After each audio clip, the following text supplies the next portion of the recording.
कर रहे हैं टेंजेंट नॉर्मल्स का पार्ट 1। क्लास 12 ICSE इसलिए लिखा है क्योंकि CBSE ने तो हटा दिया अपने में से, लेकिन ICSE में भी है। एक्सरसाइज है हमारी 11A OP मल्होत्रा बुक से, ठीक है। तो सबसे पहले हम सीखेंगे इसके डेफिनेशंस वगैरह। मैंने पहले लिख लिया है कि लिख के टाइम वेस्ट नहीं करना। आप इसका स्क्रीनशॉट लेके एक बार ढंग से कर लेंगे तो हो जाएंगे। बहुत ईजी टर्म्स हैं इसमें। टेंजेंट क्या होती है बेसिकली? टेंजेंट हम पहले से ही पढ़ते हैं, कोई नई चीज़ नहीं है। टेंजेंट हमने क्लास 10th में भी पढ़ा होगा सर्कल में। टेंजेंट क्या होता है कि कोई भी कर्व पे जो लाइन एक पॉइंट पे टच करती है उस कर्व को। Suppose that this curve C has infinite points. इस कर्व C के इन्फिनाइट पॉइंट्स होंगे, लेकिन जिस पॉइंट पे ये L लाइन, कोई भी मैंने एक लाइन ली और जो उसे उस कर्व पे एक पॉइंट पे टच करके जाएगी। 2 पॉइंट पे टच करते तो उसे हम क्या बोलते हैं? सेकेंड। अगर एक पॉइंट पे टच कर रही है तो क्या बोलते हैं उसे? हम बोलते हैं उसे टेंजेंट लाइन। क्या बोलते हैं उसे? Tangent line. It is a line which touches the curve at one point only. केवल एक पॉइंट पे टच करें। तो P क्या है यहाँ पे? P एक कॉमन पॉइंट है। P क्या है? कॉमन पॉइंट है। किस पे? वो पॉइंट कर्व पे भी है, वो पॉइंट लाइन पर भी है। भाई दोनों का कॉमन पॉइंट होगा। इस पॉइंट को हम बोलते हैं पॉइंट ऑफ कांटेक्ट। क्या बोलते हैं इस पॉइंट को? Point of contact. अब नॉर्मल क्या होती है? नॉर्मल का मतलब ही याद रखिएगा, परपेंडिकुलर से मतलब होता है नॉर्मल का। ये भी हमने क्लास 10 में पढ़ा है, रिफ्लेक्शन वगैरह में। रिफ्लेक्शन में एक नॉर्मल लाइन होती है। और normal is a line perpendicular to tangent. किस पे परपेंडिकुलर होगी? टेंजेंट पे। सपोज दिस L लाइन, जो मैंने L लाइन बनाई है वो इस कर्व पे टेंजेंट है। अब इस टेंजेंट पे जो परपेंडिकुलर लाइन बनेगी दैट इज नॉर्मल, ठीक है। बस इतनी डेफिनेशन में याद है। डेफिनेशन पेपर में पूछी नहीं जाती, बस आपको पता होना चाहिए। स्लोप क्या होता है? सारा खेल ही स्लोप से शुरू होगा। पहला क्वेश्चन ही स्लोप का है। तो it is the angle measured in the positive direction of x axis. देखिए पॉजिटिव डायरेक्शन किधर होती है? एंटी क्लॉकवाइज, ये वाली। तो जो एंगल होता है इसको हमने लिया है यहाँ पे थीटा, रिप्रेजेंटेड बाय m से रिप्रेजेंट करते हैं। और m को क्या बोलते हैं? Tan theta. m किसके इक्वल होगा? Tan theta. कहीं कहीं देखो यहाँ पे ये भी लिखा होगा the ten of the angle measured. तो मैंने पहले एंगल लिख दिया। अब ये एंगल मेजर्ड कर लो, 45 डिग्री एंगल है तो उसका जो टेन होगा, अगर उसे एंगल को टेन थीटा में पुट कर देंगे तो आपका स्लोप आ जाएगा, ठीक है। स्लोप का दूसरा फॉर्मूला क्या है? अगर आपको 2 पॉइंट गिवन है, अगर आपको एंगल गिवन है तो आप स्लोप को ऐसे निकालेंगे। लेकिन अगर आपको 2 पॉइंट गिवन है A और B, तो स्लोप को निकालेंगे आप y2 minus y1 upon x2 minus x1। इसे हम ग्रेडियंट के फॉर्म में इस तरह लिखते थे, del y upon del x, change in y upon change in x। अब जो हमारे क्वेश्चन बनते हैं इस चैप्टर से वो क्या बनते हैं? Slope of tangent dy by D x, slope of normal -1 upon dy by D x. पहले dy बाई डी एक्स निकालो। अच्छा dy बाई डी एक्स में भी आपसे कह देगा कि इस पॉइंट पे निकालना, पर्टिकुलर पॉइंट पे। तो भैया पहले आपने स्लोप निकाल लिया। स्लोप का मतलब है कि जो लाइन है, जो एंगल बना रही है x के साथ, वो कर्व को कहीं ना कहीं टच कर रहा है। कर्व को कहीं ना कहीं टच कर रहा है। तो उस पॉइंट पे स्लोप निकालो, उस पॉइंट पे नॉर्मल निकालो। तो डेरिवेटिव करने के बाद जो भी पॉइंट गिवन होगा वो हम पुट कर देंगे उसमें। इक्वेशन ऑफ टेंजेंट क्या होता है? y minus y1 is equal to mx minus x1। ये काम हम पिछले साल 11th क्लास में भी स्ट्रेट लाइंस में कर चुके हैं। Equation of normals y minus y1 is equal to -1 upon m। देखिए होगा स्लोप यहाँ पे यूज स्लोप ही, लेकिन स्लोप किसका? नॉर्मल का। नॉर्मल का स्लोप क्या होता है? -1 upon dy by D x. तो -1 अपॉन m लेके चलते हैं, -1 अपॉन m क्या है? dy बाई डी एक्स, ठीक है जी। इसका स्लोप अगर अलग से पूछा जा रहा है तो आप यूज़ करना -1 upon dy by D x normal का। लेकिन यहाँ पे ना मैं m को dy by D x he treat करके चलता हूँ। देखो m की वैल्यू मैंने यहाँ भी dy by D x use करी। हाँ, लेकिन अगर आप यहाँ पे चाहते हो कि नहीं मैं तो ये यूज़ करूँगा, तो देखिए इसे यहाँ पे लिख लो mt for slope of tangent, और यहाँ पे लिख लो m ऑफ n, तो मतलब स्लोप ऑफ नॉर्मल। बट यहाँ पे मैं m ही ले रहा हूँ। m का मतलब dy बाई डी एक्स ही है, तो -1 upon dy by D x slope है किसका? नॉर्मल का। तो इसमें कंफ्यूज नहीं होना कि m कौन सा mn कौन सा। अगर पर्टिकुलरली केवल क्वेश्चन टेंजेंट और नॉर्मल का ही आता है तो आप ये फॉर्मूले यूज़ करोगे। लेकिन अगर इक्वेशन की बात आएगी तो उसमें अलग से कुछ यूज़ नहीं करना। टेंजेंट का स्लोप है, टेंजेंट की इक्वेशन है तो टेंजेंट का स्लोप, नॉर्मल की इक्वेशन है तो नॉर्मल का स्लोप। स्पेशल कंडीशन जरूर याद रखनी है, जब 2 लाइन्स पैरेलल होती हैं तो हम याद रखना है कि स्लोप इक्वल होते हैं। जो 2 लाइन पैरेलल होंगी तो उनके स्लोप होंगे इक्वल। देखो मैंने इसका प्रूफ भी दिया छोटा सा। अगर मैंने 2 लाइन पैरेलल लिए हैं, पैरेलल लाइंस में क्या होगा कि देखिए ये लाइन इसके पैरेलल हो गई, ये बीच से ट्रांसवर्सल जा रही है। ये क्या होगा? θ1 किसके इक्वल होगा? θ2 के कॉरस्पॉन्डिंग एंगल होंगे। अब थीटा 1 थीटा 2 के इक्वल है कॉरस्पॉन्डिंग एंगल, अगर थीटा और थीटा 1 थीटा 2 के इक्वल है तो टेन और इनके टेंजेंट्स भी इक्वल होंगे, टेन थीटा 1 भी टेन थीटा 2 के इक्वल होगा। अब टेन थीटा 1 m1 स्लोप है और टेन थीटा 2 सेकेंड लाइन का स्लोप है, तो m1 किसके इक्वल हो गए, m2 के। ऐसे याद, बस आपको इससे मतलब होना चाहिए, तो मैंने प्रूफ बता दिया इसमें बस। अगर दो लाइन परपेंडिकुलर है, परपेंडिकुलर में परपेंडिकुलर भी पूछ सकता है, ऑर्थोगोनल भी कह सकता है, और ये भी कह सकता है कि 90 डिग्री पर कट कर रहे हैं, तो उस केस में आपको याद रखना है कि m1 इंटू m2 -1 के इक्वल होता है। इस पर बहुत सारे क्वेश्चन मिलेंगे आपको, ठीक है। ये तो थे अभी इसके फॉर्मूला कह लो, थ्योरी कह लो, कुछ भी कह लो। अब इसमें हम क्वेश्चन स्टार्ट करेंगे।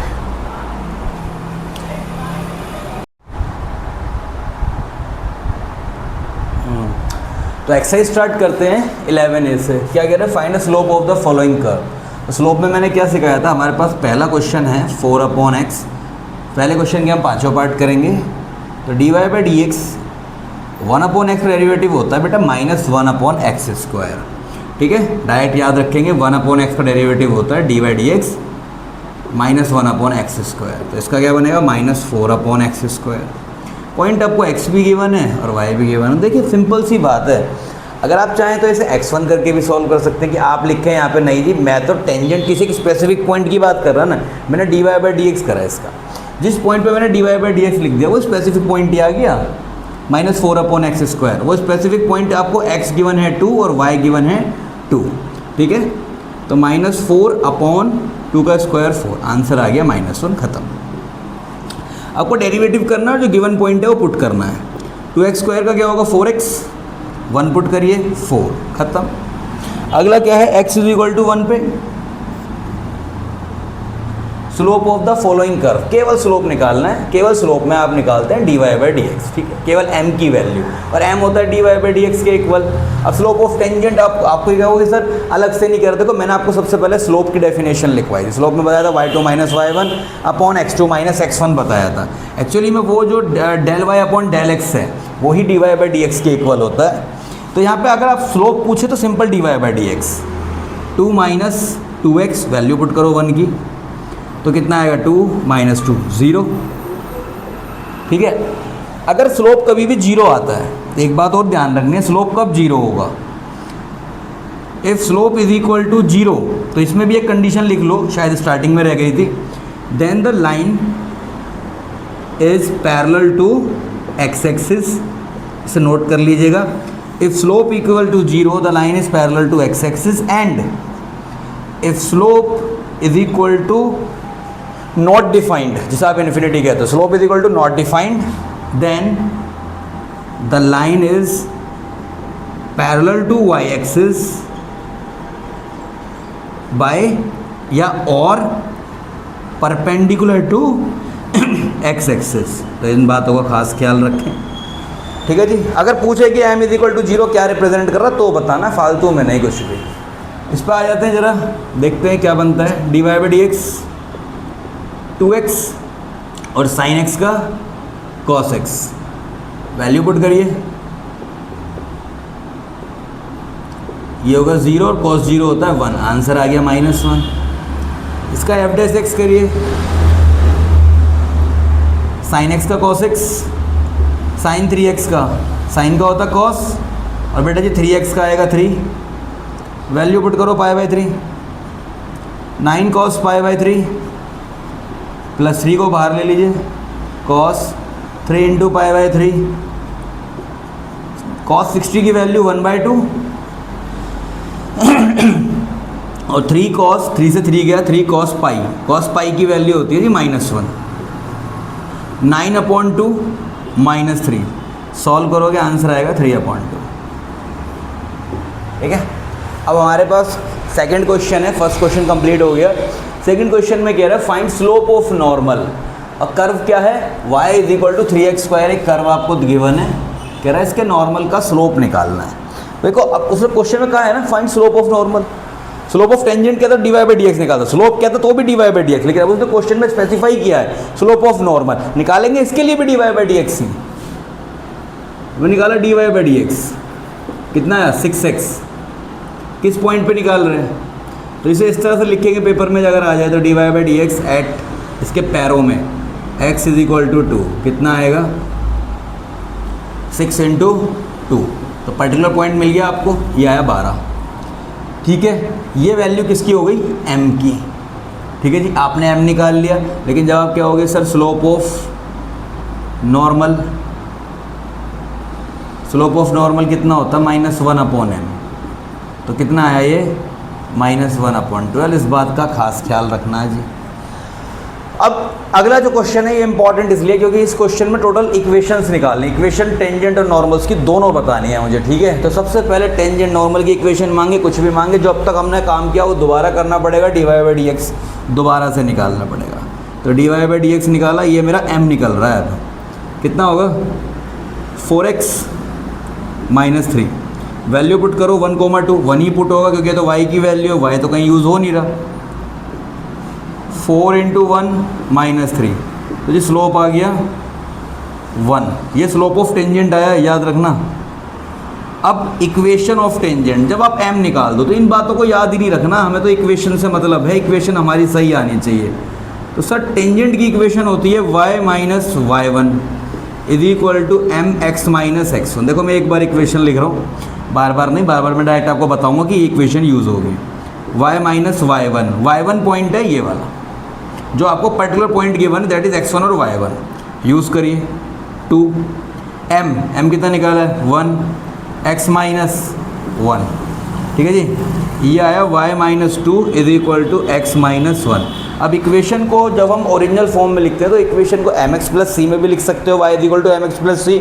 और जनरल इक्वेशन जो हमें 9th में सीखे कि लीनियर इक्वेशन इन 2 वेरिएबल को कैसे लिखते हैं, वो लिखते हैं ax + by + c = 0। तो x पहले आएगा, तो सब कुछ एक तरफ भेज दीजिए, तो इसे इस तरह से लिख सकते हो, x, y को उधर भेजो, क्या आएगा -y, 2 को उधर भेजो, क्या आएगा +2, और ऑलरेडी -1 है, तो ये बन गई आपकी इक्वेशन x - y + 1 = 0। ये इंपॉर्टेंट था, पहले में ही प्रॉब्लम आती है, बाकी सब तो होते चले जाते हैं। अब नॉर्मल की इक्वेशन की बात करूं मैं, तो नॉर्मल की equation y - y1 = -1/m x - x1, ये हो गई। y - y1, y1 कितना है 2, -1/m, जब m की वैल्यू 1 है, -1/m कितना होगा -1, x - x1, तो x - 1, तो कितना हुआ ये, देखिए यहाँ लिख लेते हैं, वहाँ थोड़ी जगह कम पड़ रही है। y - 2 = -x + 1। अब -x से x को इधर ले आओ, x + y, ये है -2, यहाँ से आएगा -1, कितना बचा -3 = 0। तो x + y - 3 = 0। ये हो गया फर्स्ट पार्ट। सेकंड पार्ट को लगा लो मोस्ट इंपॉर्टेंट, क्योंकि ये जो आपको दे रखा है पैरामेट्रिक फॉर्म में दे रखा है। किस में दे रखा है, पैरामेट्रिक फॉर्म में, क्योंकि x और y दोनों तीसरे वेरिएबल पे डिपेंड कर रहे हैं t पे, तो इसका आपको डेरिवेटिव आता होगा। पहले आप x का डेरिवेटिव करिए t के रिस्पेक्ट में, तो dx/dt ये होगा आपका -sin t, और dy/dt। ठीक है, ये मुझे लगता नहीं है कि क्वेश्चन यहाँ आ पाएगा, तो पहले इसी को पूरा कर लेते हैं जो हमने लिखा है। dy/dt क्या होगा, cos t। ठीक है, सिंपल, पहले तो हमें ये निकालना है। ठीक, अभी वैल्यू पुट नहीं करनी इसमें, देखो जी डेरिवेटिव के बाद वैल्यू पुट होती है, अभी तो dx का t के रिस्पेक्ट में हुआ है, तो जब आप dy/dx निकालोगे तो dy/dt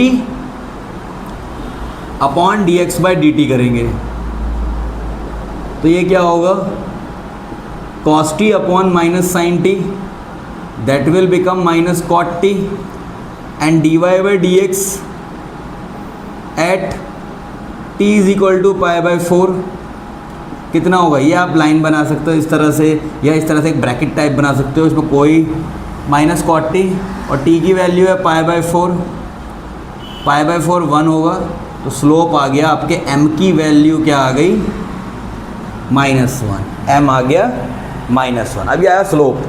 अच्छा जी, आपको ना एंगल दे रखा है, आपको पॉइंट नहीं दे रखा, टी की एक पर्टिकुलर वैल्यू दे रखी है, उस टी की पर्टिकुलर वैल्यू पे एट t = π/4 आपका x और y जिस पॉइंट पे कर्व को कट करेगा वो क्या होगा, x1 = cos π/4, तो पॉइंट भी आपको यहीं से निकालना है इस केस में, y1 = sin π/4।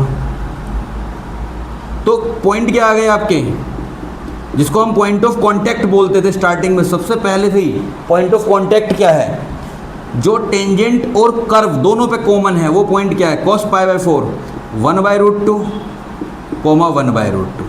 तो ये जो पॉइंट है ये आपके x1 और y1 की तरह ट्रीट होंगे। अब मैं निकालता हूँ टेंजेंट की इक्वेशन। जी भैया टेंजेंट क्या हो, इक्वेशन क्या होगी, अभी मैंने फॉर्मूला बताया y minus y1 is equal to m x minus x1। तो y माइनस y1 कितना है 1/√2 is equal to m, slope आया -1, कितना आएगा x माइनस x1। ठीक है जी, clear. y minus 1/√2 is equal to, minus अंदर ट्रांसफर करिए, minus x minus minus plus 1/√2। ठीक है जी, इस x को इधर लेकर आइए तो ये बनेगा x प्लस वाई माइनस 1/√2 और ये माइनस 1/√2 भी इधर ही आएगा। अच्छा एक बात ध्यान रखिए, माइनस 1/√2 और माइनस 1/√2 दो बार है, माइनस 1/√2 माइनस 1/√2 दो बार है। अगर माइनस 1/√2 और माइनस 1/√2 ऐड होगा तो कितना बनेगा, ऐड ही तो होगा, तो दोनों का साइन सेम है, तो ये होगा 2 टाइम, मतलब 2/√2 बनेगा। और 2/√2 किसके इक्वल होता है, सोचिए ना, 1/√2 और 1/√2 को ऐड करोगे तो बनेगा 2/√2 और 2/√2 होता सिंपल √2। ये बन गई जी। अब जब आप नॉर्मल के लिए जाओगे, नॉर्मल की इक्वेशन तो ये लिखवाई मैंने, y minus y1 is equal to -1/m x minus x1। तो y माइनस y1 कितना है, y1 हमने निकाला ये रहा 1/√2 is equal to -1/m, m भी माइनस है, कट गया तो +1 बचेगा, ये x माइनस x1 तो x माइनस 1/√2, तो y minus 1/√2 is equal to x minus 1/√2। Sir जी 1/√2 से 1/√2 कट जाएगा क्योंकि दोनों साइड सेम आ रहा है। तो in that case final answer is x minus, final answer क्या होगा इसका, या तो y is equal to x ही छोड़ दो, अगर आपकी बुक में यही दे रखा है, स्टैंडर्ड फॉर्म में बनाना है तो x minus y is equal to 0। दोनों में से दोनों ही सही हैं, आप किसी को भी लिख सकते हो। ठीक है, तो पहले से नोट कर लीजिए, फिर आगे क्वेश्चन करते हैं।